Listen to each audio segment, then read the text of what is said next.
आधी रात है और मैंने आधी रात में जल में प्रवेश पा लिया है।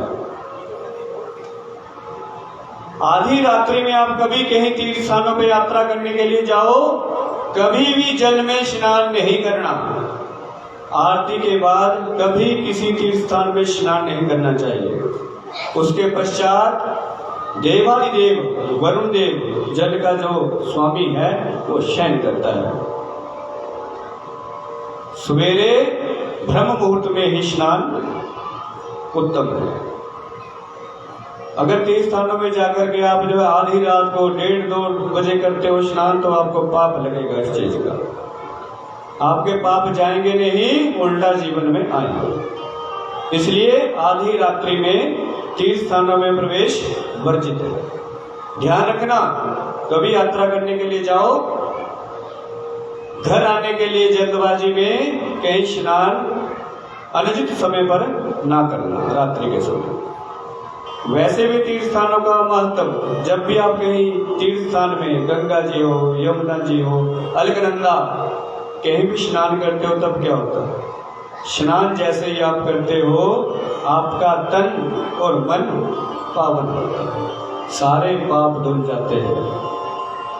विश्वास ना हो रहा हो तो कभी अपने प्रैक्टिकल करना अपने जीवन में। जब कभी भी हरिद्वार जी जाओ, माँ गंगा जी में डुबकी लगाओ, उसके बाद देखना आपका शरीर एकदम फूल की तरह हल्का हो जाएगा। और कब तक रहेगा वो हल्का? जब तक आपने नए सिरे से बुरे कर्म नहीं किए तब तक। अगर घर में आकर के 3-4 महीने बिना किसी का बुरा सोचे, निंदा और चुगली किए, बुरे कर्म किए बिना निकाल दी, तो देखना कितने प्रफुल्लित रहोगे और हल्का फुल्का महसूस करोगे। ये महत्व है तीर्थ स्थानों का। यहाँ पर नंद बाबा ने कहा, अरे ना जाने मुझको भ्रम हो गया, मैंने आधी रात्रि में प्रवेश कर दिया, पर ना जाने कहां से क्या 2 नौजवान हट्टे कट्टे छोरा आए, पहलवान जैसे, और मोको मुझे बांध लिया और ले जाकर के एक जगह वरुण लोक में पटक दिया। वहां पर एक राजा था जो सिंहासन पर बैठा था, बहुत से उसके सैनिक सेवादार थे। फिर ना जाने कहां से क्या हुआ भैया, ये नंद बाबा बता रहे हैं पूरी घटना, कि मेरा कन्हैया डोलता हुआ आ गया, टहलता हुआ। ना जाने कन्हैया की क्या रिश्तेदारी निकली, उनका राजा भी उठ करके मेरे कन्हैया के चरणों में पड़ गया। सारे पहरेदार मेरे कन्हैया की सेवा करने लगे। जब इस प्रकार की बातें सुनी तो फिर से ब्रजवासियों को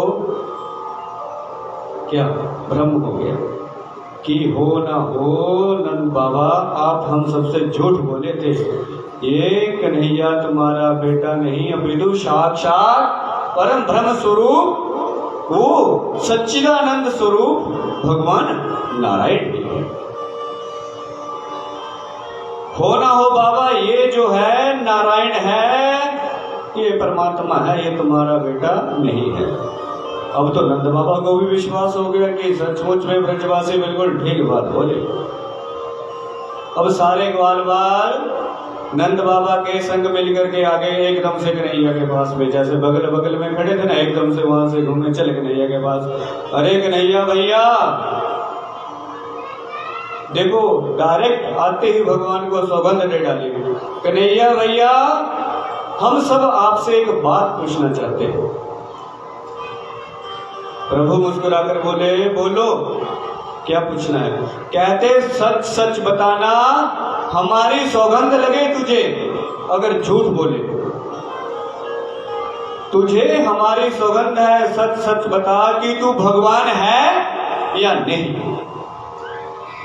अब यहां पर भगवान भी असमंजस में पड़ गए कि उस समय तो गोवर्धन महाराज का बहाना लगा दिया मंत्र का, अब क्या कहे। तो भगवान कहते हैं, अरे भैया सौगंध के चक्कर में क्यों पड़े हो और जबरदस्ती मुझे भगवान क्यों बना रहे हो? मैं भगवान नहीं हूं, मैं तो तुम्हारा कन्हैया हूं, इसलिए तुम संग रहता हूं तुम्हारे साथ में। आगे से सभी ब्रजवासी एक स्वर में बोले, अरे तू भगवान नहीं तो क्या है? पैदा होने की देर नहीं हुई, तूने पूतना को मार गिराया, तृणावर्त का उद्धार किया और अघासुर जैसे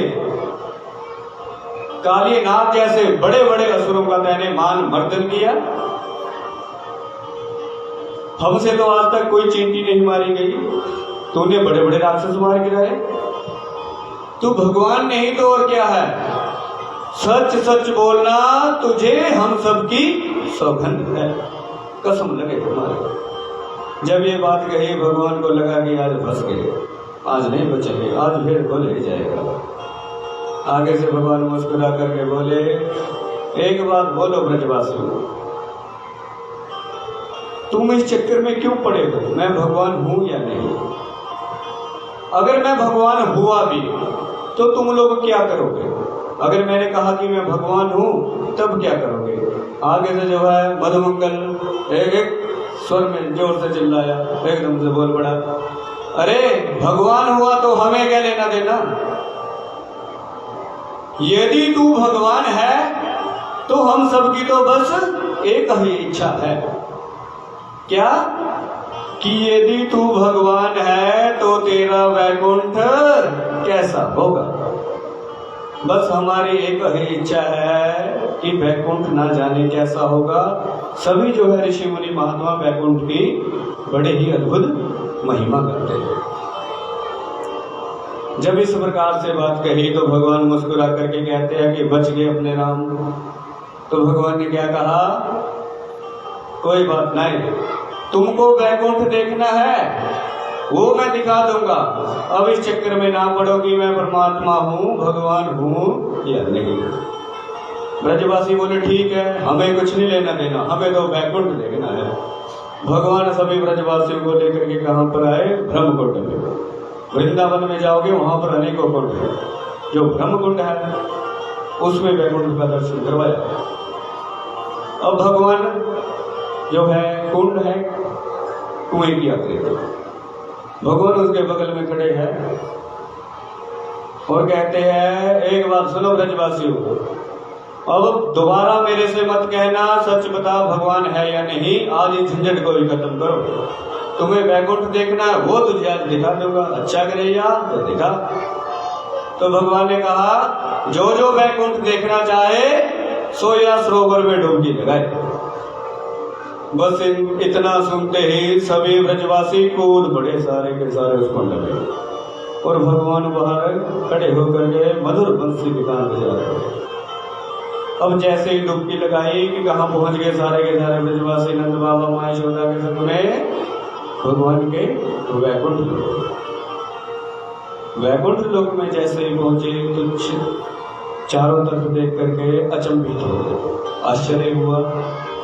चारों तरफ क्या देखा कि चार चार हाथ वाले मनुष्य विचरण कर रहे, घूम रहे हैं। बड़े ही सुंदर भगवान के सदृश इनका वर्ण, श्वेत सुंदर आकृति है मुखमंडल की। अब जैसे इनका दर्शन किया तो बीच में से एक वाला बोल पड़ा, अरे भैया हमें तो लगता है कि हम वैकुंठ में पहुंच गए। देखो कितना मन यहाँ पर आकर के हमारा आनंदित हो रहा है, और देखो दिव्य कितनी मूर्तियां हैं। दूसरा कहता तुझे क्या पता, हो सकता है वैकुंठ ना हो, कोई दूसरी जगह हो। चलो भैया बात करते हैं। थोड़ा सा आगे बढ़े तो भगवान के एक सेवक को पास में बुलाया और पूछा इशारे से, इधर ग्वाल बाल बड़े भोले वाले कहते इधर। तो भगवान का भक्त चुपचाप आया, मुझसे कुछ नहीं बोला। तो आगे से ब्रजवासी बोला, अरे भैया ये वैकुंठ है क्या। तो उसने अंगूठी मुंह पे धर ली, मुंह के आगे बिल्कुल चुपचाप शांत हो गया, मुख के ऊपर अंगूठी धर ली। क्या इशारा किया, मौन मास्ता हूं, मेरा मौन व्रत है। वैकुंठ में भगवान के सेवक एक दूसरे से बात ही न करे। और इतना कह करके निकल गया। आगे से दूसरा बोला ब्रजवासी, अरे लगता है बिल्ल मंगल, इन्हें हमारी भाषा ब्रजभाषा समझ में ना आई, क्योंकि हर एक जगह की अपनी अलग भाषा होती है। कहीं हेलो हाय, कहीं जय श्री राम, कहीं जय भोलेनाथ, कहीं जय माता दी, कहीं राधे राधे, कहीं जय श्री कृष्णा। ये चलता है, हर एक जगह का अपना अपना कल्चर व्यवहार होता है। बीच में से बोला, अरे लगता है हमारी भाषा ही इसको समझ नहीं आई, इसलिए अंगूठी धर के चुपचाप के सत्य हमारे पास है। इतने में एक की दृष्टि पड़ी कुछ दूरी पर क्षीर सागर, जल के ऊपर 1000 फन वाला नाग, एक सुंदर शैया विराजमान है, और उसके ऊपर जो है 4 भुजाओं में आयुध अस्त्र लिए हुए सुंदर आकृति में भगवान विष्णु जो है शयन कर रहे हैं, नेत्र खुले हुए हैं, बड़े मजे से आराम से लेटे हुए हैं। एक ही दृष्टि पड़ी, शक्ल मिली कन्हैया से।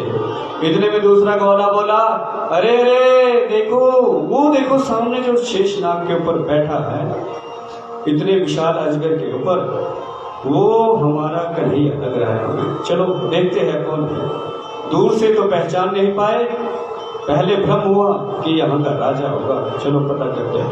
थोड़ा सा पास में गए तो देखते ही उछल पड़े, अरे भैया ये तो हमारा कन्हैया है।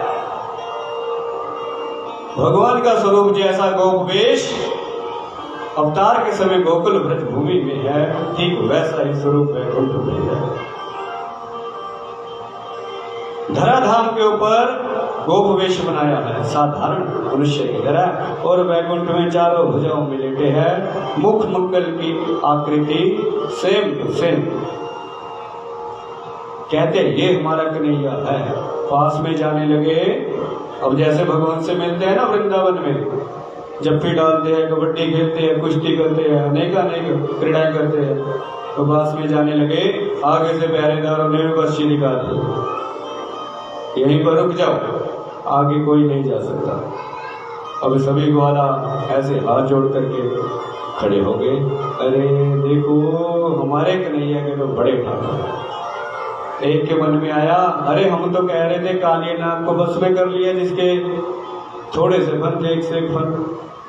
अरे जो 1000 फन वाले के ऊपर लेटा है आराम से मजे से, 100 फन वाला नथनेलों से क्या समय लगेगा। आनंदित हो गए प्रभु के उस दिव्य स्वरूप का दर्शन करके सब ब्रजवासी ग्वाल वाला। इतने में आसपास में कौन आ गए? ब्रह्मा जी आ गए। सभी तमाम देवी देवता और 5-5 मुख वाले भोले बाबा, भोले भंडारी खड़े हो गए। ब्रह्मा जी के 4 मुख है। वैदिक मंत्रों में भगवान की महिमा का गुणगान गा रहे हैं। तो जैसे ही ब्रजवासी ने देखा, रे राम राम, 4-4 हाथ वाले देखे थे, अब ये 4-4 मुख वाले भी आ गए, 5-5 मुख वाले। मन में बड़े खुश हुए, हमारे कन्हैया के तो बड़े ठाठ है। यहाँ भगवान के उस दिव्य वैकुंठ का दर्शन किया दूर से ही।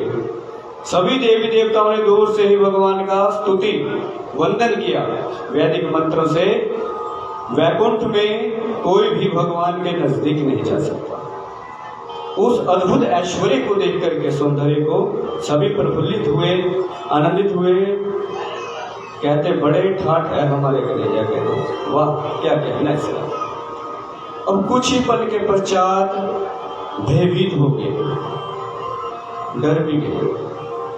क्या कि यहाँ पर रहकर हम क्या करेंगे? यहाँ कोई किसी से कोई बात नहीं करता, सीधे मुंह कोई किसी से ना बोले, तो वैसे ही वैकुंठ में रह करके हम क्या करेंगे?